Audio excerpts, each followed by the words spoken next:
Hey folks, welcome to the DarkHorse podcast live stream, our 16th. We have heard you, Internet, loud and clear, and we promise you more Cat Bell is coming. Not only more frequency of the rings, but higher amplitude. So stay tuned for that. I'm sitting with Dr. Heather Hying. We have many things planned for today. We are going to have a discussion that will last for whatever period of time it lasts, and then we will switch. We will take a break, and then we will switch to another link, which will be findable in the description to this video, at which we will take your Super Chat questions. So you can file those questions during our discussion here, and then we will take as many of those as possible, and then switch to Super Chat questions filed in the Q&A. All right. I thought we would start today by talking about the catastrophic meaning-making crisis that we are facing and what we might do to bootstrap our way out of it. Let's do it. All right. So the place I want to start is this. As many of our longtime listeners and followers will know, I am an evolutionary theorist. Now, people do not generally have a good grasp, though, on what theorists actually do. And I must say there's something about the term theorist that when I hear somebody describe themselves as a theorist, I roll my eyes just like everybody else. But nonetheless, theorist is how I understand my scientific role. And what it means is that there are some tools in the theorist toolkit which I believe are not well understood by most people, that I think are actually vital to the crisis that we find ourselves in now. Let me just say that, although this isn't sort of where I thought we might be going, that when I hear theorist, and you are indeed an evolutionary theorist, and I'm not really. I can play along, but it's not really what I do. I'm more of an empiricist. And I think of those two things as counterpoint to one another, and both as necessary. And I don't know if you see these two approaches as sort of compatible with one another, but very much describing different parts of the process. Is that, yes. Would you say so? 100%, each necessary to the other. In fact, you will remember many years ago as I was engaging the questions surrounding telomere senescence and cancer in a fit of frustration, I wrote a mad poem, and this very point was made in the center of that poem about that these two things are hands that heave loads best together was, I think, the phrase. But in any case... Man, do I wish we had that poem right now. We could read that poem. That would be perfect. It would be. Unfortunately, I didn't think to dredge it up. I think we just need to define the terms. And let me start with empiricist. It's easier. It's more straightforward. It is in closer alignment to what people imagine if they have an accurate view of what scientists tend to do. And most people don't think of theorist as even in the realm of possibility, right? And there's a lot, we've talked a little bit in past live streams about the difference between hypothesis-driven science, which is also known as hypothetico-deductivism, versus data-driven science, I tend to use the square quotes, versus conclusion-driven conjecture, which is being passed off as data-driven science a lot these days. Both of these, theorists and empiricists both ought to be, if they're actually doing science, driven by hypothesis in trying to, driven to either generate hypothesis most fundamentally as what they're doing, as opposed to most fundamentally be testing hypotheses. And so an empiricist often may be synonymized mostly aptly with experimentalist, is someone who makes an observation, generates as many possible hypotheses that there might be to explain that observation, generates predictions which would inherently follow from each of those hypotheses, and then begins to try to test those hypotheses, specifically by hopefully in the Popperian universe, trying to falsify those hypotheses. And so it is that act of testing via either carefully controlled observation or experiment that is the empirical part of that process. It doesn't, that description I just gave doesn't include the analysis, which is generally data analysis, which is generally statistical analysis. And it doesn't put as much of a focus on how was it that you generated your hypotheses in the first place, and are you outside of the scope of what other people have even considered? And so, I found, for instance, that I had particular skill that I never knew before I started spending time in the field alone at, yes, making observations and generating hypotheses and predictions, but specifically in figuring out what experiments would accurately test for distinctions between hypotheses. And so that's what the empiricism is, that what experimental design and then follow-up data analysis would allow you to distinguish between hypotheses. That's sort of more the realm of empiricists, whereas theorists spend more time earlier in the process and often are doing not sort of brick-in-the-wall type science, but would seek to do paradigm shifting science. Well, there are two things in here. One is, what exactly does a theorist do? And then the other is, what is their objective? Okay. And so let's just say, I think that there's actually a confusion in the public's imagination about theory that arises from the expectation that a theorist generates theories, which is not true. A theorist cannot generate theories. Mm-hmm. So let us step back into a dialogue that we've all heard many, many times that will begin to unearth the question. So we've all heard at some point some person advocating for the teaching of some creation theory alongside Darwinism in school or something. And inevitably, in making the argument that this should be done, they will make the claim that Darwinism is just a theory, right? And so why shouldn't other competing theories be taught right alongside it? Now, this is actually a non sequitur, right? It always reminds me of I don't think that a word means what you think it means, right? It's the word theory has a very precise meaning, and if it is understood precisely, then the claim that Darwinism is just a theory, of course, doesn't make any sense. And this is always what you hear the scientific establishment responding to these claims that these creationist theories should be taught alongside Darwinism, is that the word theory is as close to a fact as scientists ever get. But then when we travel around in other disciplines, we find that this isn't true. The term theory is invoked all the time for things that are not as close to a fact as we ever get in science. And in fact, sometimes it's used for things that aren't even remotely fact-like. And it would be easy pickings to go after grievance studies fields here, right? And and even legitimate humanities and social science fields, which tend to use theory, literary theory and such, really broadly and too liberally and frankly inaccurately. But we don't even have to go there. We can stick to talking about science and the misuse of the term within science. Right. So theory is actually the top of a hierarchy of concepts.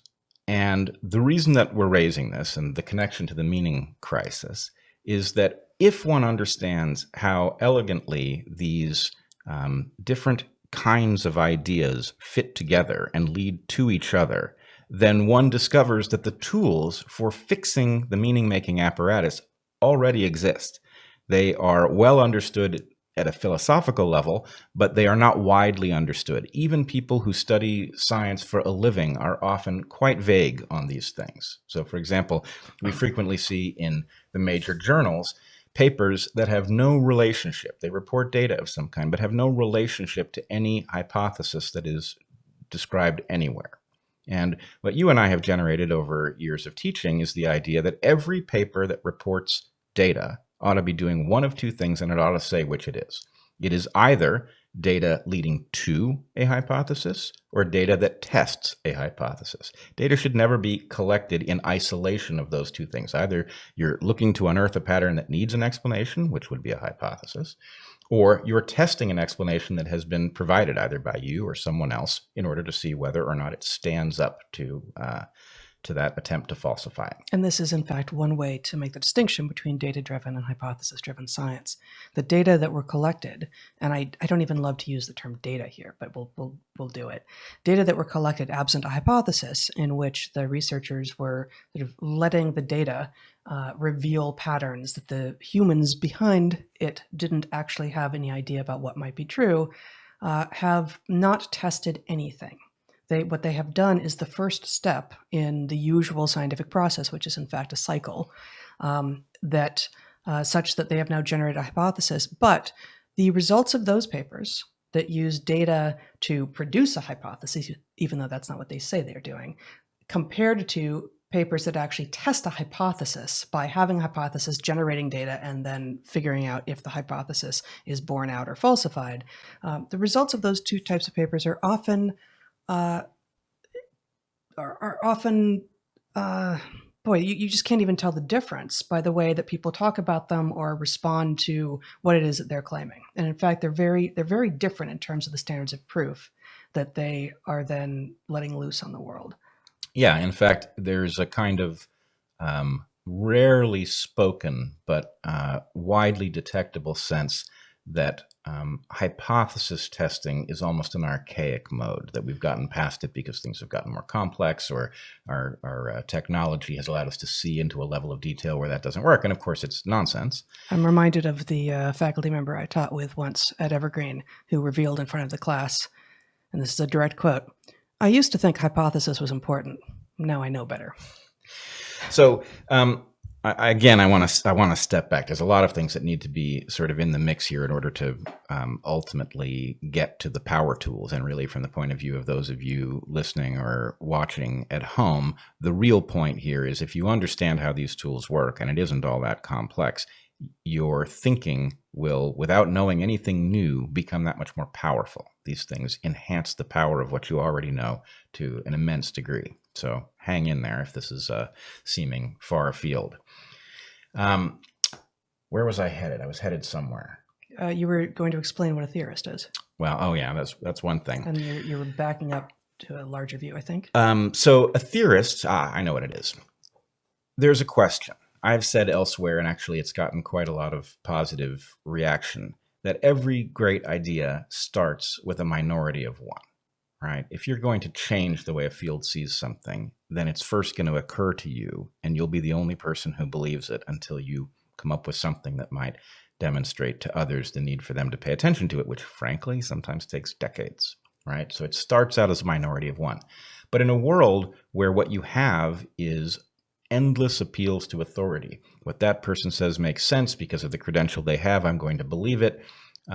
That world in which ideas compete based on how appealing they are or who's saying them is not a world in which the idea that occurs as a minority of one can ever win, because it will always be driven to extinction by the majority who may have a vested interest in preventing the idea that upends them from ever gaining currency. So how is it that these minority of one ideas ever take hold? And the answer is they take hold because of an elegant scientific philosophical system that says exactly what is necessary in order for your idea to replace the ones that preceded it, and it doesn't anywhere mention anything about authority or credential or publication or any of those things. It has nothing to do with them. What it has to do with is whether your idea explains more and or assumes less than the ideas that it is replacing. If you come up with an explanation for a observable pattern, and your explanation assumes less than the preceding explanations or explains more of what is observed, then it is taken to be correct. So, may I rephrase that slightly, which is that please. The scientific method explicitly rejects any kind of gatekeeping. There is no stay in your lane admonition within the scientific method. And we have come in modern science to do a lot of gatekeeping and a lot of finger wagging and stay in your lane, and, oh, you don't have expertise in that, therefore you can't speak to that, or you can't apply for grants in that. And some of that is maybe, some of that is maybe necessary in a giant world with a lot of people vying for very limited resources. A little bit of how do we channel interest and funds and such. But the vast majority of it, if not nearly all of it, is now being used as a way to keep out ideas that are, in fact, heterodox, that are more shamanistic, that are more about consciousness as opposed to established culture, that might break the wall that is the current paradigm in whatever scientific interpretation we're currently working under, as opposed to putting yet another brick in it. And another brick in the wall science is absolutely necessary and is terrific, assuming the foundation on which you've built it and the wall itself is an accurate representation of reality. So I'm going to take a little detour and steel man the gatekeeping. Okay. I hate to do it, but I think it's the right thing. So there is an argument that we need a kind of gatekeeping at the boundary where we take that which we think we know to be true and we try to enact it as some kind of policy. Obviously, we have to have somebody empowered to say that idea is not worth taking seriously if we're figuring out how to allocate resources or what medicines are safe. We have to have some kind of gatekeeping. The problem is, once you establish that, and it seems like gatekeeping is what keeps the world functional, then it gets transported into the philosophy of science where it doesn't belong, and it just kind of gets grafted onto it, and it gets used by people who have perverse incentives to shut down their competition, which is both philosophically wrong and very bad for the world. It results in us being farther behind in what we understand than we would otherwise be. So I was just about to add on and say this is exactly what we see in peer review, which seems like a good proposal, but became so mired in its own internal perverse incentives that it is really hard to trust. But I was reminded before I began saying that you were trying to steel man the idea of gatekeeping, and I'm not sure I totally heard the steel man in that. Oh, that we need it when we get to what are we going to do. But okay. What is correct, we don't need it. And I would say when I hear so peer just review... say that again, be clear. There's a point at which you take what we think we understand, and you know it's imperfect, but you have to translate it into policy. There's some kind of gatekeeping necessary there. And, I do not like gatekeepers, and I think they've become so corrupt that I'm not defending anybody who holds the position of gatekeeper, but I am saying, in principle, what I want is some standard by which we figure out how to translate what we think we understand into policy that eliminates some of the hazard that would otherwise accompany that step. And is the idea there that the abyss between the people who figured it out, what is true, and the people who think they know what to do about that truth is typically so deep, such a big chasm that there are few people who can actually interpret in both worlds? Like, why is that the moment that gatekeeping, you think, is maybe most easily defended as necessary as opposed to the various other moments? Well, I mean, to take a trivial example, there is some hazard that comes from the update process, and us theorists must pay no attention to it. Right? It is a non-factor, right? The objective of the exercise is to figure out what's right and how you're going to establish it. But that is not the same thing as trying to, make a planet function and prevent harm to people and things like that. So you have to have some mechanism that isn't, your policy isn't going to change on a dime the day you realize that something you thought was this way is actually that way. You have to have some coherent practical policy. Now, again, I hear myself defending something I absolutely detest, right. which is the abuse of this process. And, you are an extraordinary example of someone who does do both of these things. And, perhaps that's the reason for some of the criticism that comes down the pike at you in particular, which is that, no, you do this thing. But it's all very much of the tenor of stay in your lane. We know what you do. Get out of our space. And, it's territorial, it's pissing on boundaries, all of this. So how do you maintain that gatekeeping which is necessary while still allowing those who can, who have the chops to, and who are willing to transgress boundaries that most people can't transgress? All right. Two things. The answer to your question comes down to a principle that we've advocated to students for, a decade and a half, which is it is natural for your science to affect your ideology, right? What you know to be true will certainly affect what you think ought to happen. It is completely unacceptable for your ideology to affect your science. That is to say, your ideology doesn't change what is true at all, nor can it be allowed to. So it's a one-way relationship. So asterisk, you had a second thing, but I have something to say in response to that. Okay. The second thing I wanted to say is when I hear the word peer review now, I have the sense that I'm hearing somebody say something analogous to the Patriot Act, right? The Patriot Act is a desperately unpatriotic document, but it's labeled in such a way that you'll think it's doing this job. Peer review seems like, well, you don't want your peers to evaluate your work, can't be very good. No, I want my peers to evaluate my work. I want them to do it in public, and I want them to show their work so that if they turn out to be wrong, then the credit flows the right direction. If they turn out to be right, I'm also interested in the credit flowing the right direction. But it has to happen out in the open, because otherwise what happens is people abuse this process to shut down their competitors. That's right. So that was the second piece, that we shouldn't be misled. It's just like data-driven. Data-driven sounds like That's right. it sounds like a defense of empiricism, and who could possibly be against empiricism? But that's not what it is. It's data-driven, right? Yeah. Data is driven is hidden behind the word data, so people will think that all you're doing is saying something obvious that every scientifically minded person would embrace, when in fact it's a coup against hypothetico-deductive science by just this endless cycle of observation. Yeah. And it's, you could, without changing the meaning at all, and it wouldn't clue too many people off to what was going on, but you could, instead of saying driven, say first. Data first versus hypothesis first. Do you want your science to engage hypothesis first or data first? And if it's data first, you've got a problem, because you have to go through many more iterative processes before you've actually tested a hypothesis. And since most of the science doesn't do that, you actually don't have a full cycle of the scientific method.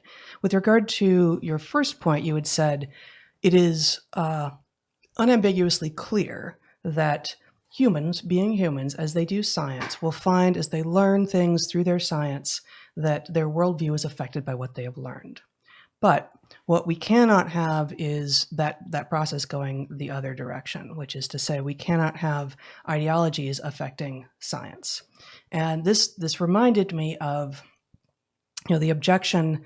This gets deeply modernly political very quickly, but the admonitions from many people emerging from grievance studies, but also many good faith academics and thinkers who are making cries for greater diversity in science, for instance. And the easy one to go to, because we've both thought about it a lot and talked about it a lot, is we need more women in STEM, right? We need more women participating in science, technology, engineering, and math.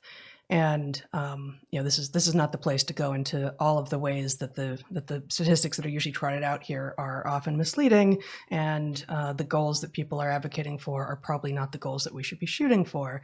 But I remember saying to a number of earnest, smart, but frankly confused young, mostly women, but some men, at a conference that we were participating in, actually in the summer of 2017, after Evergreen had blown up, but before we knew that we weren't going to be faculty there anymore.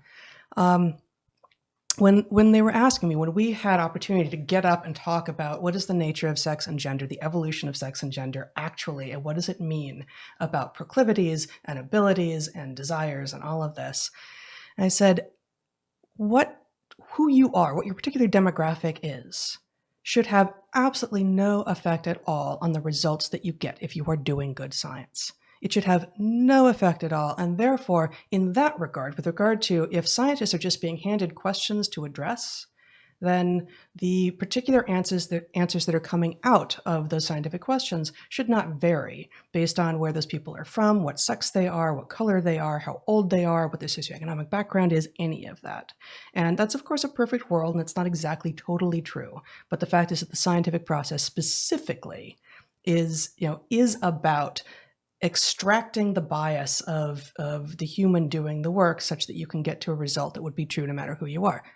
But what isn't the same is what questions you choose to ask. So the place where diversity, to use a super unnuanced and politicized term now, but the place where the reason that we actually do want a more diverse pool of people doing science and asking questions across all domains is that your particular history, which includes your worldview, which includes whatever political views you have because of the questions you've asked in the past, will affect the questions you ask. And the questions you ask are, of course, part of the purview of what you do as a scientist. So diversity doesn't matter at all for the results, but it does matter for the questions, which, of course, affects the results. It shouldn't matter for the results, but for the kinds of corruptions, mental and otherwise, that enter into the process. So we are going to have to get back to the basic structure here. No, we're somewhere so important, though. And I will say, I do think there are certain questions, and this goes back to considerations of empathy and who you will have an easier time understanding. Yeah. There are places where I do think our field has actually wildly fucked up, not to put too fine a point on it, because for historical reasons that have nothing to do with this field in particular, it was historically done by men. And so what it discovered, the order of things it discovered, had a lot to do with what males are more likely to see and what they're more likely to be unable to see. And so my favorite example of this is Jane Goodall, who, a great hero of mine, I know of yours as well. Saw her video this week. Actually, it was great to see. She's usually travels all the time, but under lockdown, she had time to make a video. Defending bats. Defending bats. Wonderful. Thank you, Jane. But anyway, I think Jane Goodall cracked the code of the great apes where men had failed. George Schaller in particular had failed with the great apes after he had succeeded with lions, actually. But she cracked the code because A, she was not overeducated, so she didn't impose what she had learned from her elders on her chimps.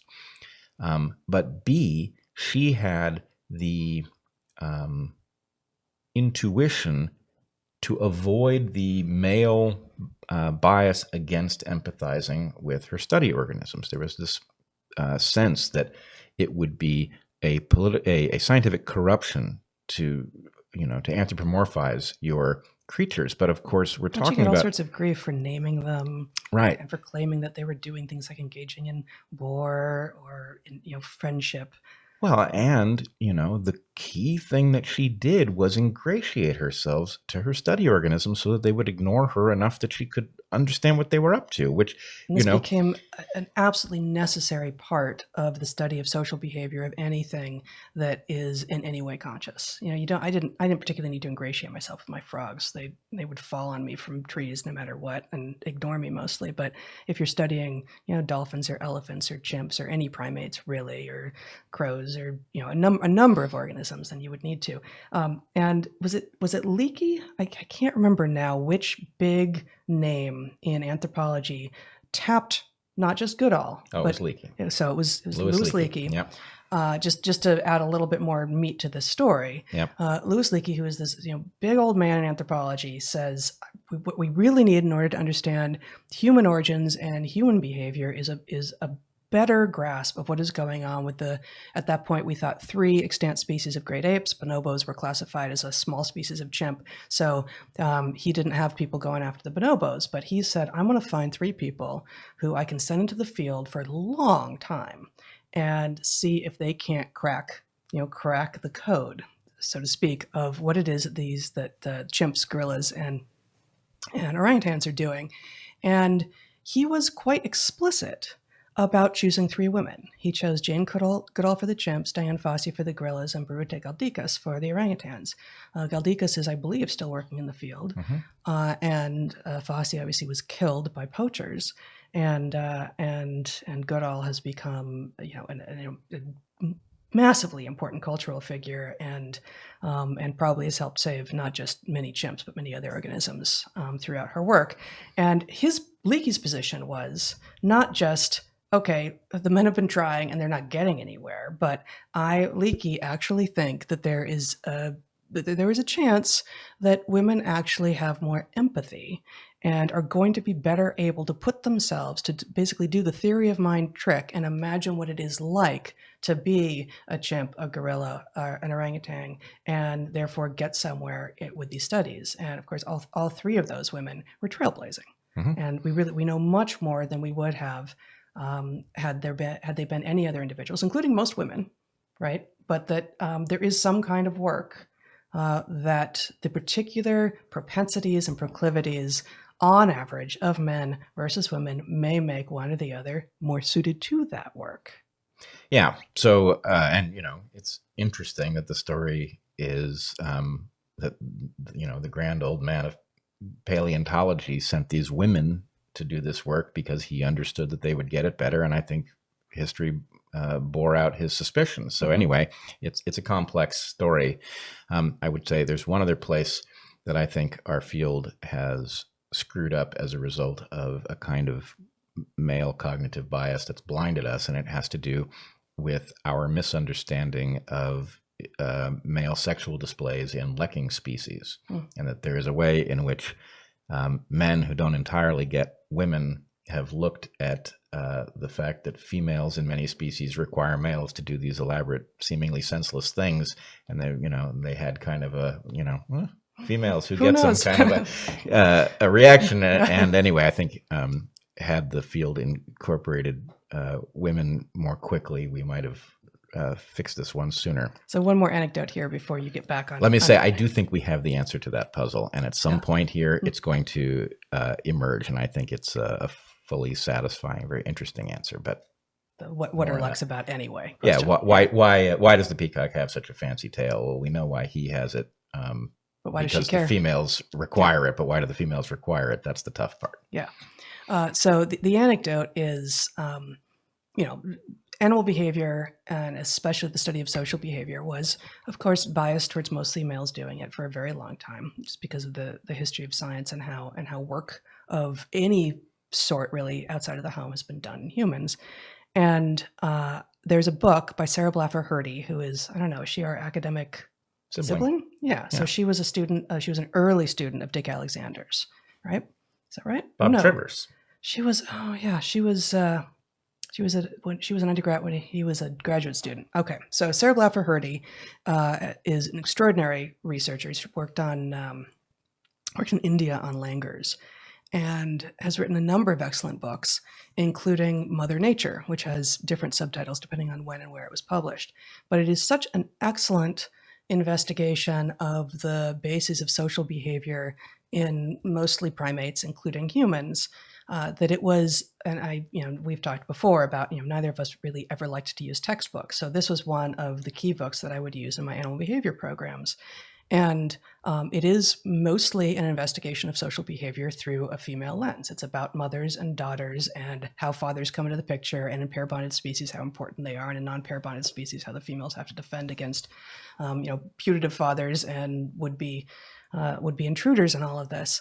And at the end of, I think it was the first time I taught animal behavior using this as one of my books that we seminared on every week. I remember hearing some, it was good-hearted. It wasn't deep criticism, but some sort of grumbling on a field trip from some of my male students that they hadn't had any idea that the field of animal behavior and the study of sexual selection was such a female-biased field. And I thought, my God, I had no idea that could be an interpretation, but I feel like inadvertently, I just flipped the expectations on their head, because no one, I don't think, in the history of the study of animal behavior had ever before voiced the concern that it was too female biased. And it's really just, which stories and written by whom do you run into first? And yes, if you're studying social behavior, you really do need both men and women doing it. If you're studying quarks, it's not clear to me that you do. And if you're studying, medical procedures, it's not clear to me that you do, although medical procedures need to be done on both men and women, because men and women have fundamentally different anatomies and physiologies and everything else. It's also worth pointing out that our era, the era in which we studied in graduate school, our mentors were all of a generation that they could be forgiven for a certain view of women, a throwback view. But none of the people who mentored us had that view. They were all very far-sighted, like your dad was, and had excellent female students that they produced because they had no such bias. So anyway, kudos to Arnold Kluge and Dick Alexander and Bob Trivers. All of these men were ahead of their time with respect to understanding how broken that particular chauvinism was, and just not caring. They didn't privilege female students. They didn't seek out female students. They just said, they didn't give you got a the special chops, break. right? You got, can you talk science? Can you generate hypotheses and experiments and all of these things? And if you can't, I really don't have the time for you, and I'm not going to be gentle on you because you're female and I'm afraid you might cry or something. None of that's chauvinism too, and none of them engaged in that either. Not in the slightest. All right, so let us return to the meat of the matter. Yeah. Theorists do not create theories; they cannot. What theorists do is they advance hypotheses, and those hypotheses, if they survive test and ultimately go on to be the default assumption of the field, that is the moment at which they become theories. So I think the important thing, the reason that this is so deeply connected to the meaning-making crisis and the possible route out of it, is that that process whereby you take a minority perspective, you demonstrate its importance, and it replaces the dominant paradigm. This is a rigorous mechanism whereby heterodoxy becomes the new orthodoxy. And orthodoxy has this bad connotation, but in this case, what I simply mean is it is the standing of what we commonly believe to be true. You know, that the earth goes around the sun is now orthodoxy, as it should be. It's almost certainly correct. How did it get there? Well, it started as a minority perspective that had to win the day through this process. So to make the process a little clearer, just realize that mathematics has an analog of this whole thing, and the terms are different, but the logic is very similar. It's not identical, but it's very similar. So in mathematics, you can offer a conjecture. That's a proposal. That's the equivalent of a hypothesis. You can offer a proof of the conjecture. A proof is analogous to a hypothesis test. And if a conjecture is proven, then it becomes an axiom. And what an axiom is the default assumption for what is true. It has become axiomatic. So in science, instead of doing those things, again, it's not exactly the same, but it's close. You observe a pattern, you hypothesize an explanation for the pattern. The hypothesis is effectively a conjecture that comes along with predictions. And then those predictions allow you to test the hypothesis and see whether, in fact, it stands up to that rigorous challenge.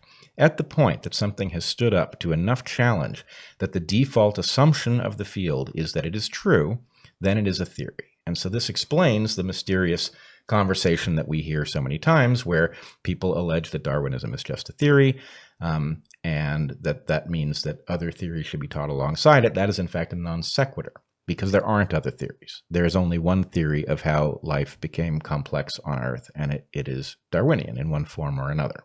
So let me just reiterate what you just said in a slightly different order, because I think it's important and it bears repeating a few times.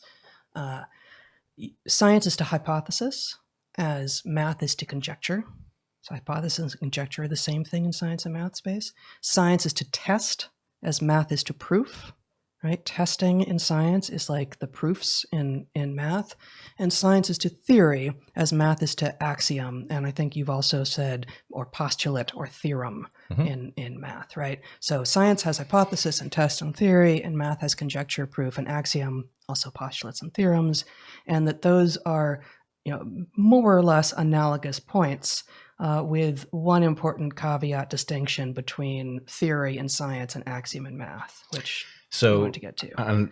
I'm a little out of my depth here. I'm really not a mathematician, although obviously there's math in my family very close by. But the difference, I think, is that when a conjecture a proof has been delivered that has withstood scrutiny, I believe it is accurate to say that the axiom that arises is simply true. And we don't have to worry about it being falsified because the nature of proof is such that proof isn't like a big stack of evidence that something is right. It's an ironclad demonstration that it is right. And so once something has reached the status of axiom, is it beyond disproof? I suspect it is.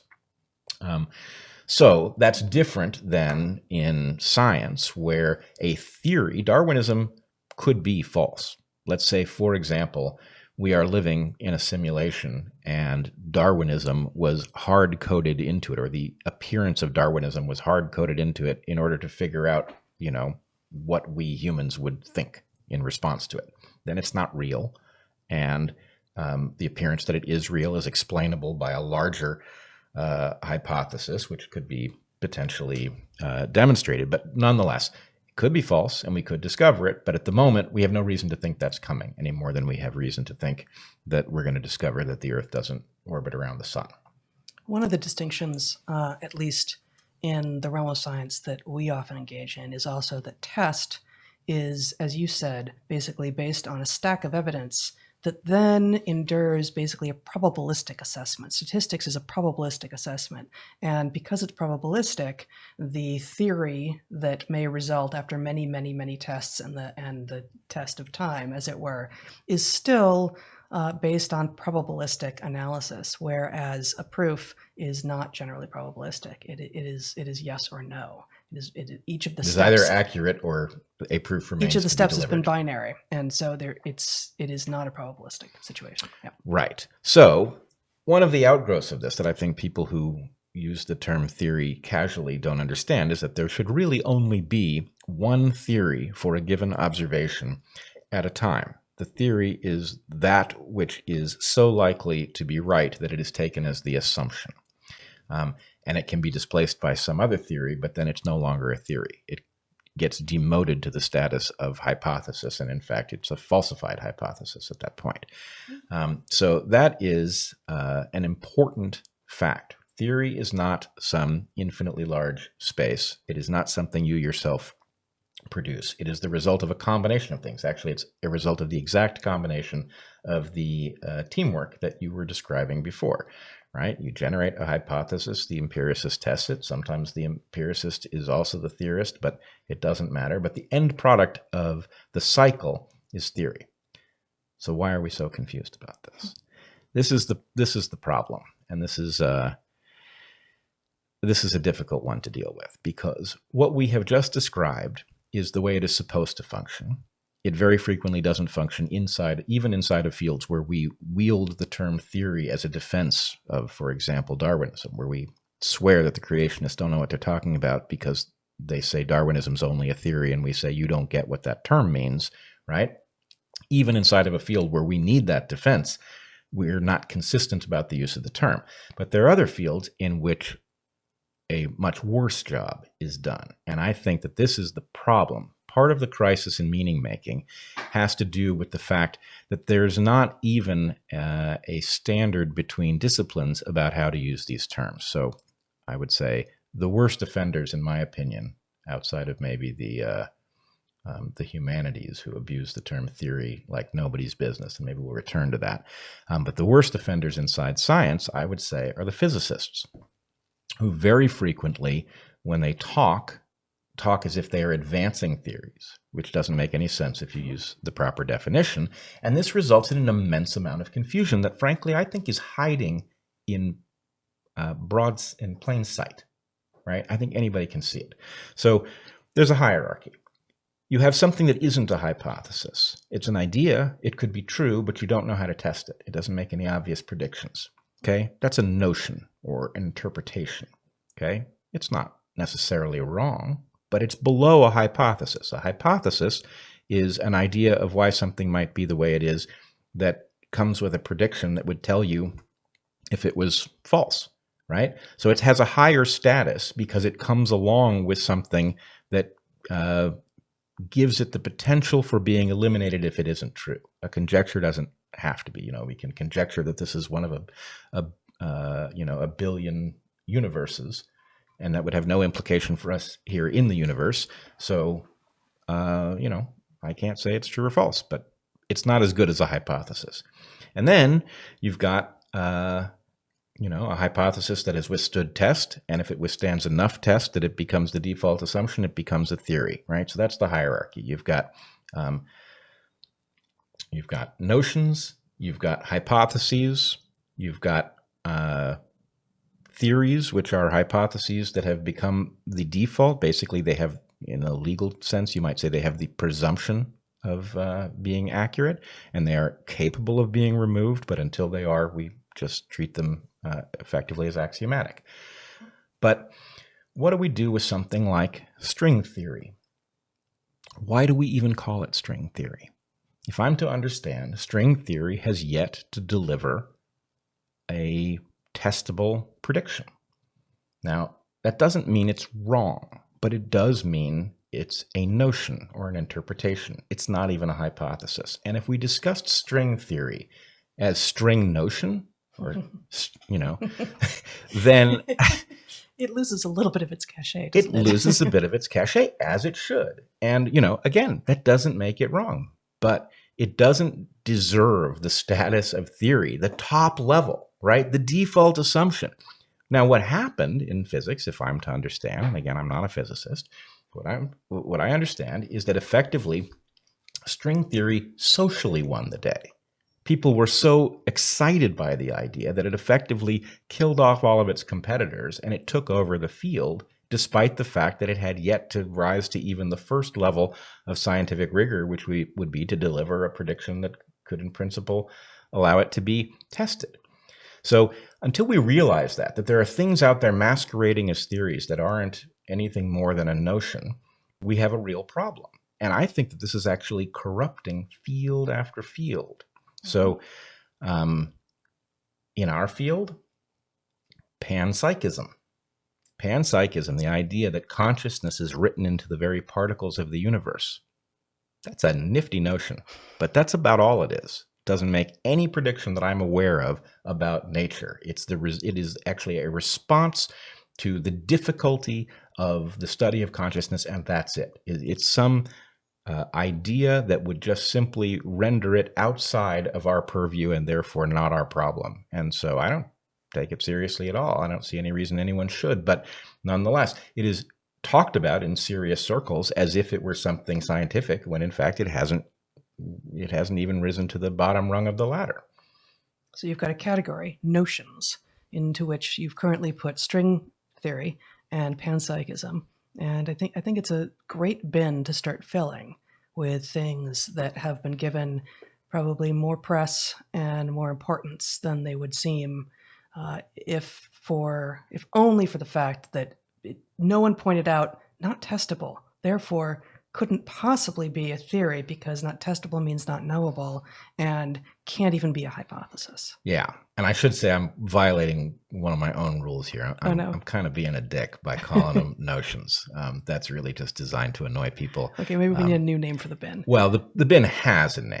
Okay. It's interpretation, right? That's not quite right, is it?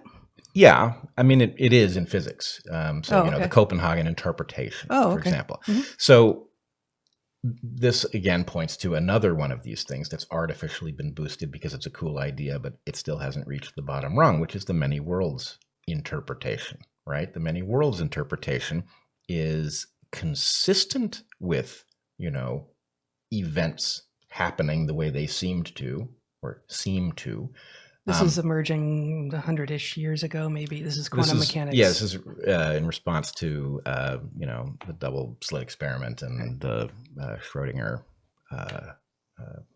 experiment or thought experiment. But anyway, the point is, yes, you can solve the puzzle by imagining an infinite number of universes springing off of each other. I think it's the worst idea I've ever heard, but nonetheless, I get that technically it's consistent with what we see, but that isn't even the first level of saying, okay, it's consistent with what we see, but you want to make it a hypothesis, tell us what it predicts that we don't yet know to be true. Yeah. Right? I would say likewise, the interpretation that this is a deterministic universe, or could potentially be a deterministic universe. If the point is, in a deterministic universe, you wouldn't know because all of this was predestined from the very first particle interactions, then, okay, I get it, but what does it predict? So the bottom line here, we have a rigorous set of tools. It involves using terms that people have butchered by misusing them. And if we can resurrect those tools and just use them consistently and well, I believe we are halfway out of the meaning-making crisis, because we will at least know what the hierarchy of ideas is. Are you offering a hypothesis? Is it a theory? Is it just a notion? Knowing where things fit, I believe, will be very helpful. And I probably should not point out that one place where this is very important is hypotheses of collusion, which get dismissed by boosting them to the level of theory, which they don't deserve, not until they've been demonstrated. So, Watergate. We don't have to call them collusion hypotheses now, do we? Well, I'm using the word collusion because conspiracy has become so tightly associated with the word theory that it's like an instant grounds for dismissal. And so my point would be, Watergate is a conspiracy theory, right? Mm-hmm. We all assume it happened, right? lizard people is a falsified hypothesis. We can falsify it on the basis of phylogenetics, right? 9/11 was an inside job. That's a hypothesis, right? It's not the theory, right? It hasn't been falsified as far as I'm concerned, but it fits in with a bunch of other theories, including the 9/11 Commission's theory of what happened, or hypothesis of what happened. It's hard to keep the It's language hard straight. to keep them straight, yeah. So anyway, I don't know. Let's try to be consistent with the terminology. I'll try to do a better job than I just did there in that last sentence. But Watergate, now that's a conspiracy theory. Yeah, good. Yeah. All right. Well, we're not too far from an hour. Do we want to just touch on a couple of addendums and corrections from previous shows, Let's and do then it. And then take our break? Okay. I think we've got 3 of them here. Let's see. In the super chat last time, someone asked about a paper that's on a preprint, a psychology preprint server that asks, does this pandemic make people more conservative regarding gender roles? And a quote from it is, in times of threat, people can embrace traditional ideologies to cultivate meaning and purpose. Environmental uncertainty, that is, can promote desires to preserve the status quo. This effect is observed historically in U.S. presidential elections, throughout which times of greater societal threat to the established order have predicted increases in preferences for political conservatism. Reference.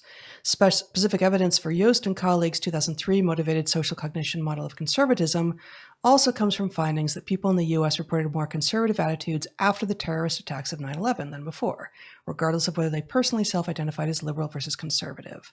Similarly, increased salience for the Ebola epidemic in 2014 predicted preferences for more conservative political candidates. So all of those are referenced in this paper, and the authors go in with the hypothesis that, well, actually a few hypotheses, that people will actually shift to the right politically during a pandemic, which they find no evidence for, incidentally. And then 2 other hypotheses, if memory serves, if I can find it here. Boy, there's a lot of sort of jargony gobbledygook in here. Epistemic existential motivational processes, yada, yada. Does a pandemic render people more strongly conforming to traditional gender roles and believing more strongly in traditional gender stereotypes? Both of which they claim to find evidence for, which is interesting if true, and raises a number of questions that we might just talk for a couple of minutes about. You want to start us off? Yeah, I'm having trouble remaining objective about this claim because I'm watching the pandemic as a scientist, and in general I'm pretty good at keeping things straight, and on the other hand, I'm watching it as a father, and I'm having the sense of everything that makes life work is coming apart without anybody having an understanding of what replaces it. And, we're not going to be locked down forever, no matter what happens, even if we just end up facing the virus and, tens of thousands die needlessly, which is not something I'm advocating, and I know you're not advocating. But even if that's what we end up doing, we will escape lockdown soon enough, and things will go sort of back to some kind of normalcy. I don't think they go back to normal, but they'll go back to something. But I do think we've lost our innocence, and I really wonder about how romantic love emerges from this for people who are in the early phase of their life, where they're still trying to figure out who they are and who they're going to be with and how they're going to find them and how they're going to court and woo and do all sorts of things that they're going to need to do, whatever the modern terms for those things are. So anyway, I guess the point is, there's, if I hear that people return to traditional gender roles, in part, that goes very much against what you and I have been advocating, which is that it's time for a renegotiation of those roles because so much is different about males and females in the world we live in. On the other hand, at least there's some pattern there.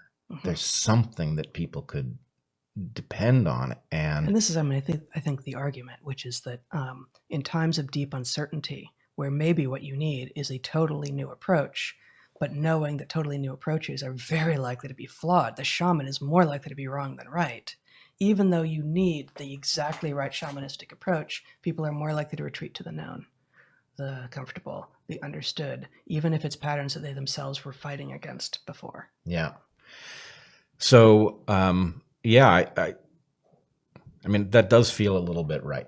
That we do need, until the new way has been plausibly spelled out, and the way this is done in the context of modern markets is nothing like a viable new way. But until some new way has been spelled out, until somebody has proposed the renegotiated arrangement between man and woman, I get why people would retreat. Mm-hmm. So let me just say one more thing about this paper, which I read it just quickly before this, and you haven't had a chance to yet, so you have not looked at their methods.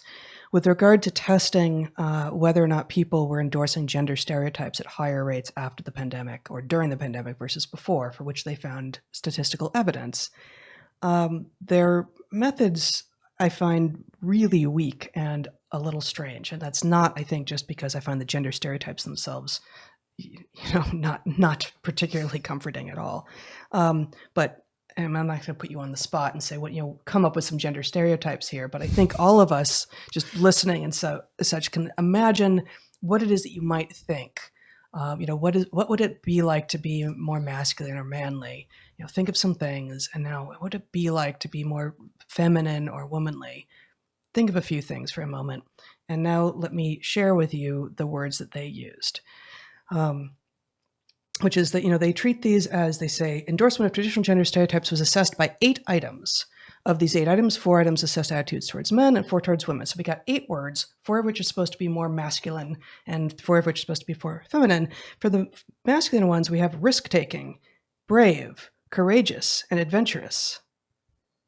That doesn't strike me as 4 things. That strikes me as one thing. Yeah. And I love them all, but that doesn't strike me as 4 independent things. Yeah. And for attitudes towards women, the 4 things that they supposedly did were,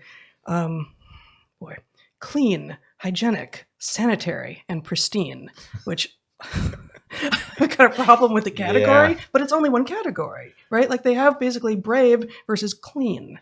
And I could tear apart the women are clean thing, but probably most people watching or listening came up with some version of courageous or risk-taking or adventurous as being a typically more masculine trait. But, that which many women would like to, are also engaged in a lot. But this isn't 8 things. At most, it's 2. And one of those 2, which is represented by 4 words here, is questionable in and of itself. Yeah. So I'm not compelled by at least that part of this research. I ain't seen the methods, but that sounds like a weird kind of pseudo-replication. Exactly. Exactly. Okay, so there's a lot more we could do on that paper, but let's, since I think we're coming to an hour, let's just quickly talk about 2 more things that have come up in the past. Oh, I don't remember which live stream it was, but we were talking about that Contra Costa study that presumed to show that invited people via Facebook, and it turns out the wife of the principal investigator was specifically promising people that they would be able to get tested. If they came up positive, they might be more likely to go back to work. In Contra Costa County, which is the county in California that has San Jose, Silicon Valley, et cetera. We talked a lot about the various reasons that we didn't trust the results. Well, there's another thing now that I only find it on BuzzFeed News, which is obviously a questionable source, but they find that a whistleblower complaint has been lodged at Stanford claiming that JetBlue's founder helped fund the study, and that, which is potentially a pretty big conflict of interest in the financing of the study, was not disclosed in the publishing of the study. So, one more thing to make us suspect that whole study was politically motivated at best and potentially quite skewed. I don't know if you have anything else on kids, that, but if you're going to go with corrupt study design, go big or go home. That's the lesson here. There you go. Okay, and finally, I think it was last time or the time before, you were talking about the aircraft carrier that. Okay, so you want to fill us in here? Yeah, there was an alarming report. This is one of the things I fear most in this crisis. An alarming report of people who had recovered from COVID-19 who were showing signs of a new infection. And this would be disastrous. It's still possible. Off of I just can't think of the name. The Roosevelt? Roosevelt. Yeah, that's right. Yeah. So this would be a terrible thing if it turned out that having had it once didn't mean that you were immune, not even for a short period of time, that you could get it again almost immediately. So what we have now begun to see out you want of to put up the screen, Zach? South Korea is evidence that the second wave of positive tests on these people is not the result of new infection, but it is in fact the result of them shedding, forgive the term here for a second, but dead virus. People will complain about that and they'll say viruses are not alive to begin with. We don't need to fight about it. The point is, you've got viruses that are capable of inducing an infection. These are complete viruses. And then you've got fragments. And these tests are such that they don't detect an entire viron. They detect a particle that is recognizably viral in origin, but that does not mean that you have active virus in your system. So I think in this case, they were actually shedding dead cells from their lungs that had been infected. And it's not surprising that those would have molecules that would trigger these tests. Yeah. I don't know if it was lungs, because the one last thing I wanted to say about this, that you had found this on the Bloomberg site, and strangely, they yeah, I guess you can put that up, Zach. You had found that on the Bloomberg site, and they didn't link to what should have been a preprint. We don't expect it to be a peer-reviewed article at this point, but a preprint. And so I went looking, and I found Stars and Stripes, I found Mother Jones, I found Forbes here, and all of them are telling the same story, but none of them have links to the preprint. And you look, the only thing that I see to indicate why is at the top of this Forbes story, which says South Korea's health agency announced Monday, which sounds like it was a press conference, which is really even such a lower bar than anything else that we have yet seen. This means that really, really hope this is true. Like this flips the script again back to, okay, hopefully, if you've had it and you've got antibodies, you now have some level of immunity and you cannot get it again or have it reemerge. But it's 200, I think they're looking at 400 people maybe, 285 of which had it, had tested negative, had tested positive again, and they go and find these dead, in quotes, viruses that are causing the antibody test to test positive again. But all of that I just said is hearsay because it's from a press conference. We haven't been allowed into the scientific paper. And of course, scientific papers almost never have links to the actual databases. And most people can't do the appropriate analysis on someone else's data set, especially if they're outside of their own field. But you can do what we did, for instance, on this Rosenfeld and Tomiyama paper on whether or not a pandemic can make people more socially conservative, or what we did specifically with that Contra Costa study paper. Went through, looked at the methods, went, methods are not going to be reliable here. Therefore, we at the very least can't say that they think that they found what they think they found, or that they found what they say they found. In this case, we can't do that. And that means, I really hope it's true, but where's the preprint? If they did this work, like, it needs to be out there in the form of a paper. And the preprints allow multiple revisions up until it's accepted somewhere and published. So it should be out there. And I can't see what the excuse is for it not being available for people to look at. So this is a particular thing. It's rare in my experience, but it's not unheard of. And it is a terrible corruption of the method. This is the opposite of doing your peer review out in the open. This is, nobody's even able to access it. Now here, presumably, this is not intentional. But I recall in my own past, in my paper on telomere senescence and cancer, I had a prediction about cloned mammals, and in particular Dolly, that she would die of Dolly, the first cloned mammal, the sheep, that she would die of pathologies that were beyond what her age would predict she would have. And at the point that she died, of pathologies beyond the age at which she was. We don't know, because they didn't publish it. They told us that it wasn't the case. They told us that they had put her to sleep to put her out of her misery because they couldn't stand to see her suffer from the pathologies that she had, that they swore. But she died far earlier than most sheep of her species.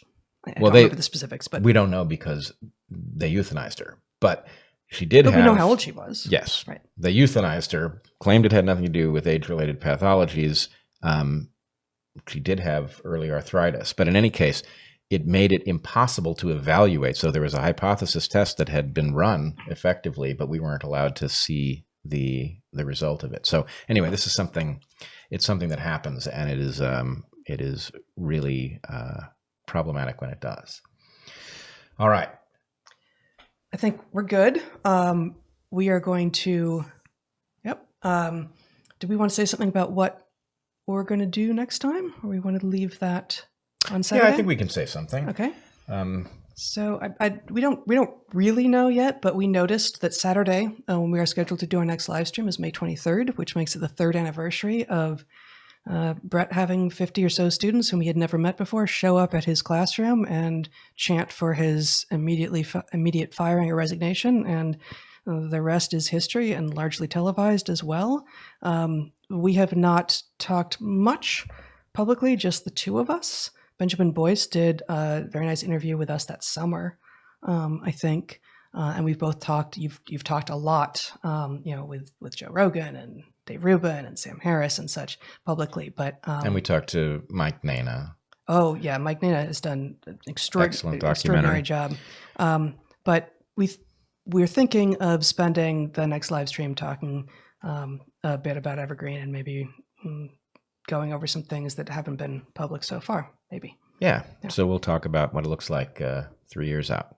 Yeah. Okay. So we will be back in 15 minutes. Yep. We will do Q&A with your super chat questions. If you are not subscribed to the channel, why don't you subscribe, hit like, hit the notify bell, and set it to all so you don't miss future live streams and other content. And we will see you very shortly.